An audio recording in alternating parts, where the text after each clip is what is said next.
개봉 8일 만에 300만 관객 돌파라는 흥행 기록을 세우고 있는 영화가 있습니다. 바로 인터스텔라라는 영화입니다. 탐사 로봇 로제타의 화성 착륙과 그 시기가 맞물리면서 우주에 대한 관심을 불러일으키고 있습니다. 영화를 보신 분들은 화성 관련 뉴스를 접하면서 자연스럽게 영화를 떠올리셨을 겁니다. 그래서 로제타호와 영화 인터스텔라를 비교 분석해 봤습니다. 네, 먼저 해성에 착륙하기까지 이 로제타호는 65억 킬로미터를 날았고요. 상상이 잘 안 되는 거리입니다. 반면 무려 10년 8개월 동안 시속 6만 6천 킬로미터로 비행을 한 건데요. 네, 그런가 하면 영화 인터스텔라는 제2의 지구를 찾는다는 설정상 태양계를 벗어나서요, 훨씬 먼 행성으로 떠나야 했습니다. 빠르게 이동할 수 있는 통로 웜홀이라는 개념을 도입해서 시간을 단축시켰습니다. 그렇다 하더라도 웜홀에 있는 토성까지 12억 7천만 킬로미터를 날아가야 했습니다. 다음은 동면 비행입니다. 한정된 자원을 실을 수밖에 없는 우주선의 특성상 장거리 우주 비행은 에너지와의 싸움입니다. 영화 인터스텔라를 보면요, 우주인들이 산소와 식량을 아끼기 위해서 2년 동안 동면에 들어가는 장면이 나옵니다. 자, 이 장면입니다. 로제타호 또한 목성을 지나면서 태양 에너지로 쓸 햇빛이 줄어들자 2년 반 동안 거의 모든 기기의 전원을 끄고 동면 상태로 운항을 했습니다. 인터스텔라 우주선과 로제타호가 또 하나 비슷한 점이 있습니다. 바로 행성의 중력을 역이용한 중력 가속도 비행을 했다는 건데요. 좀 어렵습니다. 자, 인터스텔라는 SF 영화답게요, 블랙홀의 엄청난 중력을 역이용한다라는 설정을 했습니다.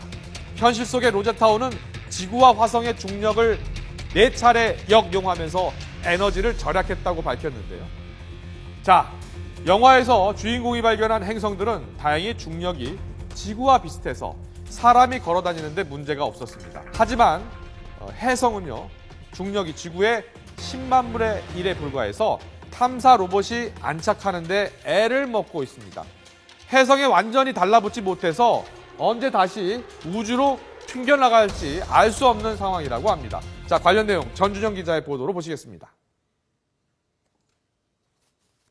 10년간의 우주여행 끝에 5억 1천만 킬로미터 떨어진 해성에 도착한 로제타호의 탐사 로봇 필레가 암석으로 뒤덮인 해성 표면 사진을 추가로 보내왔습니다. 완벽한 착륙은 아니었지만 정상적으로 작동되고 있는 게 확인된 겁니다. Rebounds 2 times and finally stopped in a place where we have not entirely located, but we sort of get close to the place where we are, where we think we are, which is not very close to the one we wanted to, but not very far away. 일단 착륙에는 성공했지만 아직 넘어야 할 고비가 많습니다. 해성에 달라붙기 위한 작살 모양의 고정 장치가 작동하지 않아서 필레는 현재 거의 직각으로 서 있는 상태. 해성의 중력은 지구의 10만 분의 1밖에 되지 않아서 우주로 튕겨나갈 우려가 적지 않습니다. 이 때문에 해성 표면을 뚫어 시료를 채취하는 가장 중요한 임무는 시도조차 하지 못하고 있습니다. 착륙 과정에서 2번이나 튀어오르면서 예정과 다른 곳에 착륙한 것도 문제입니다.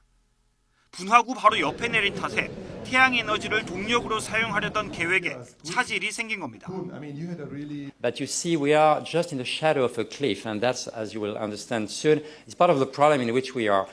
Of course, we wanted to land independently where we would like to be. 유럽 우주국은 필레가 태양열 충전 없이 버틸 수 있는 60시간 내에 가능한 많은 정보를 모은다는 계획입니다.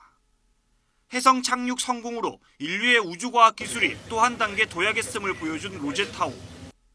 태양계 형성과 생명 탄생의 비밀에 대해서는 얼마나 궁금증을 해결해 줄 수 있을지 주목됩니다. YTN 전준영입니다. 영화에만 등장하는 개념도 있습니다. 바로 아인슈타인이 1916년에 발표한 상대성 이론입니다. 어렵죠? 중력이 시간과 공간을 왜곡시킨다라는 이론입니다. 자, 어느 한 별에서의 1시간은 지구의 7년에 해당합니다.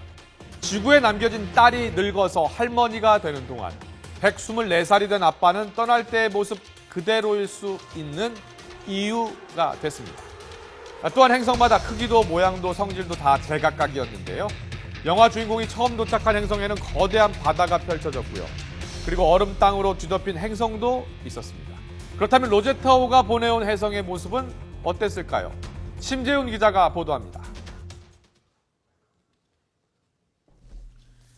필레 탐사 로봇이 하강하면서 3km 상공에서 촬영한 사진입니다. 평평한 곳을 찾기 어려울 정도로 표면이 울퉁불퉁합니다.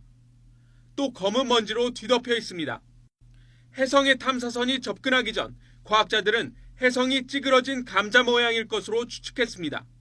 하지만 탐사선이 촬영한 사진을 분석한 결과 혜성은 큰 암석 두 덩어리가 통로로 연결된 모습을 하고 있습니다. 마치 러버덕과 같은 고무오리 장난감 형태입니다. 혜성의 지름은 4.4km, 중력도 지구의 수십만 분의 1에 불과합니다. 평균 온도는 영하 70도 정도이며 표면에서는 1초에 300ml의 수증기가 뿜어져 나오고 있습니다.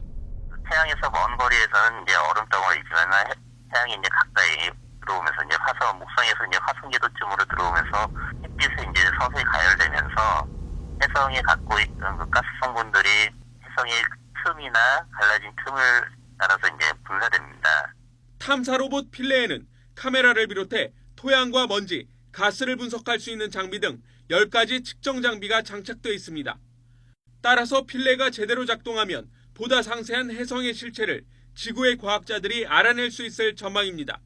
YTN 사이언스 심재훈입니다.